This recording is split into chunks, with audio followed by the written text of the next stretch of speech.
জয় গৌর জয় নিতাই বন্ধুরা, আমরা আজ মন্দির নগরী কানলাতে এসে গেছি।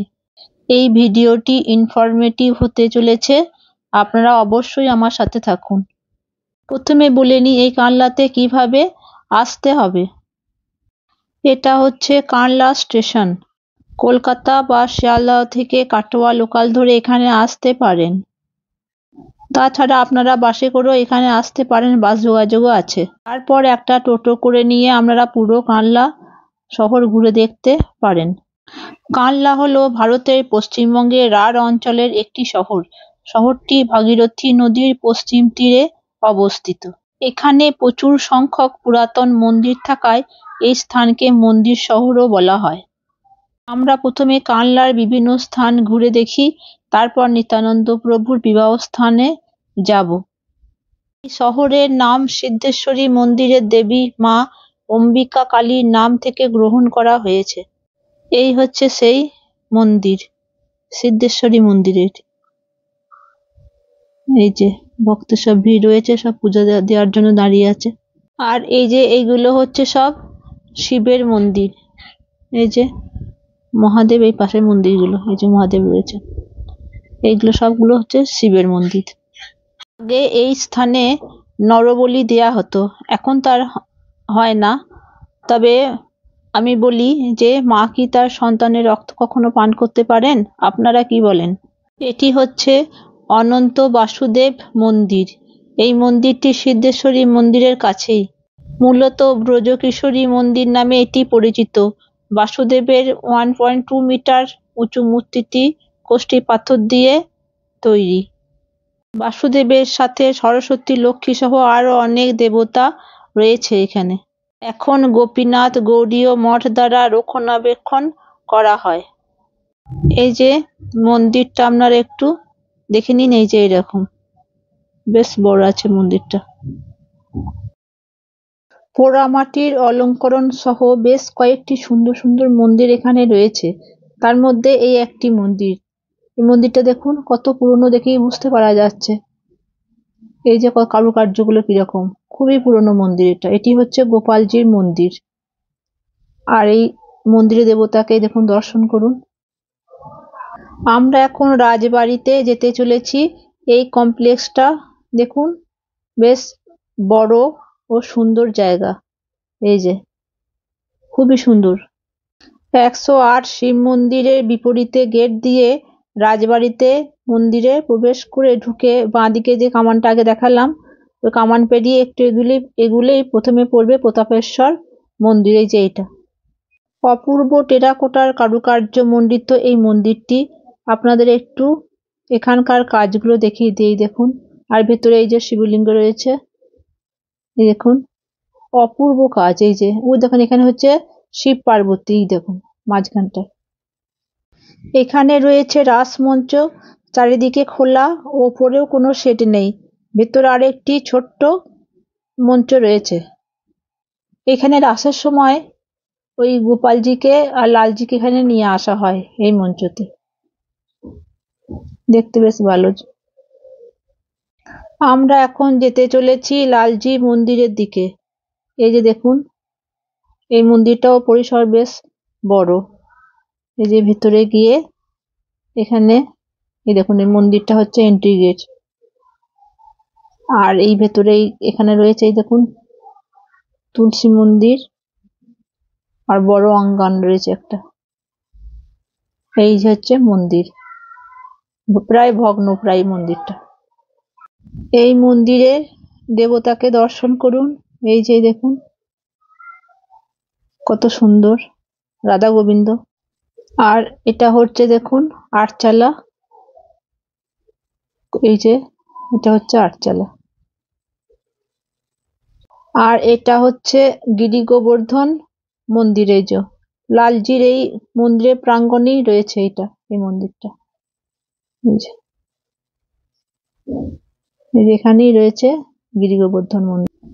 আর এদিকে এটা হচ্ছে এই মন্দির থেকে বেরিয়ে এসে এই মন্দিরটা হচ্ছে বাঁদিকে যেটা রয়েছে, এটা রূপেশ্বর মন্দির। এই যে এটা। আর এই সাইডে রয়েছে 5টি ছোট এই যে মন্দির, এই যে ছোট ছোট। এটি হচ্ছে কৃষ্ণচন্দ্রজি মন্দির, কানলা রাজবাড়ি মন্দির চত্বরের পূর্ব দিকে অবস্থিত। বর্ধমান রাজ ত্রিলোচনচন্দ্রের মাতা লক্ষ্মী কুমারী এই মন্দির প্রতিষ্ঠা করেন। এই দেখুন মন্দিরটি। আর এখানে মন্দিরের দেবতাকে দর্শন করুন। এই যে কৃষ্ণচন্দ্রজি মন্দিরের চত্বরে আর একটি মন্দির রয়েছে, এই যে বৈদ্যনাথ মন্দির। এই যে রাজবাড়ির বিপরীতে রয়েছে 108 শিব মন্দির। গোল সার্কেলে অবস্থিত এই মন্দিরগুলি।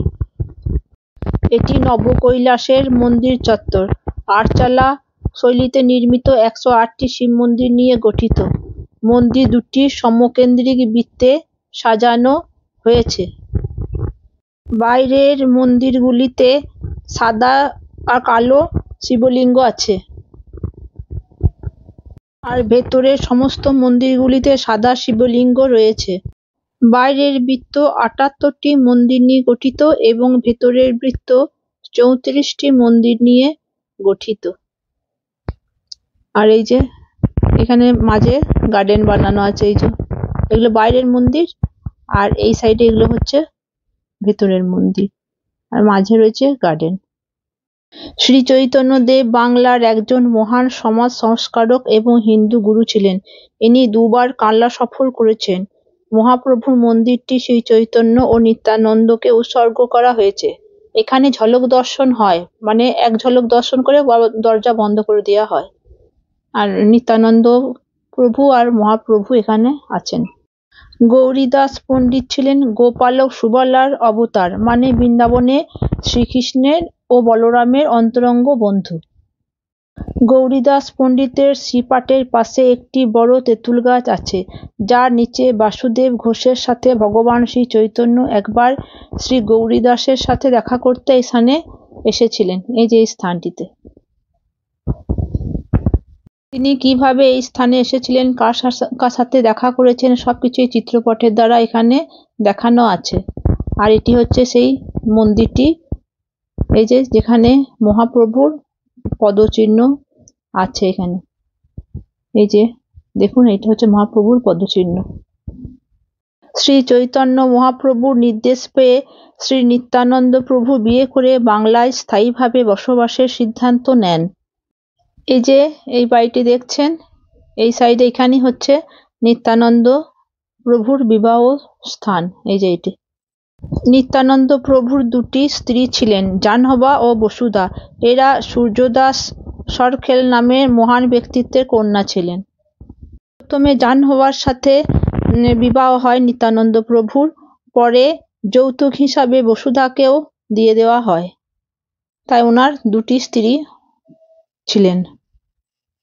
ভবেন্দ্রমোহন রায়চৌধুরী, যিনি ভবা পাগলা নামে বেশি পরিচিত, ইনি ছিলেন একজন ভারতীয় গীতিকার, সুরকার এবং দেবী কালীর ভক্ত, যিনি বাংলা লোকসঙ্গীতে অবদানের জন্য পরিচিত। তার প্রচলিত শিক্ষা প্রাথমিক বিদ্যালয়ের স্তর অতিক্রম করেনি, কিন্তু তাঁর সৃষ্টি বেশিরভাগ গান গভীর অভ্যন্তরীণ অর্থে নিমজ্জিত ছিল। এই দেখুন, এই যে মা কালী ওনার উপাস্য দেবতা ছিলেন। ঠাকুর রামকৃষ্ণ দেবের চরণাশ্রিত সিদ্ধ সাধক ভগবান দাস বাবাজির আশ্রম ব্রহ্মবাড়ি। এখানেই রামকৃষ্ণের সাথে ওনার দেখা হয়। এখানকার মূল আকর্ষণ হচ্ছে পাতাল গঙ্গা। ভগবান দাসের আরাধ্য দেবতা ছিলেন রাধা গোবিন্দ। তিনি প্রত্যহ গঙ্গায় স্নান সেরে পুজোয় বসতেন। সময়ের সাথে বয়স হয়ে গেলে তিনি আর গঙ্গা স্নান করতে যেতে পারতেন না। তখন তিনি মনে মনে খুব কষ্ট পেতেন। তিনি এই গঙ্গা স্নানের অভ্যাস ত্রুটির কথা তার আরাধ্যকে জানান। একদিন লক্ষ্য করেন তার আশ্রমে এক জায়গায় একটা অংশে মাটি ভেদ করে জল উঠে আসছে। এই জল গঙ্গা জলের মতোই ঘোলাটে। এরপর থেকে এই জলে স্নান করে পুজোয় বসতেন সাধক। পরবর্তীকালে এই জায়গা খুঁড়ে কুয়ো তৈরি করা হয়। এই কুয়োই পাতাল গঙ্গা নামে পরিচিত। এই যে যেটা আপনারা দেখছেন, এটা।